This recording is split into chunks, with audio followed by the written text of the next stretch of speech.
പരിശുദ്ധമായ റമളാനിൽ നമ്മൾ നേടിയെടുക്കേണ്ടത് തഖ്വയാണ്. തഖ്വയാ ലഅല്ലകും തത്തഖൂൻ. ആ നോമ്പിൽ നേടിയെടുക്കേണ്ട തഖ്വ ഏത് രീതിയിലാണ് മുസ്ലിമേ വേണ്ടത്?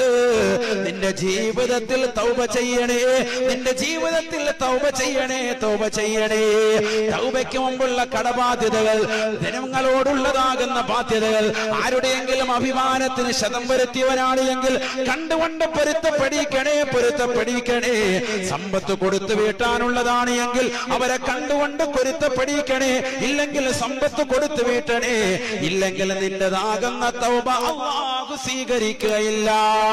സൃഷ്ടികളുമായിട്ടുള്ള കടമകൾ പൂർത്തീകരിക്കാതെ സൃഷ്ടാവുമായിട്ടുള്ള കടമകൾ അല്ലാഹു ഫലിപ്പിക്കൂല. അതിൽ അല്ലാഹു ഗുണം ചെയ്യുകയില്ല എന്ന് നബിയുനാ റസൂലുള്ളാഹി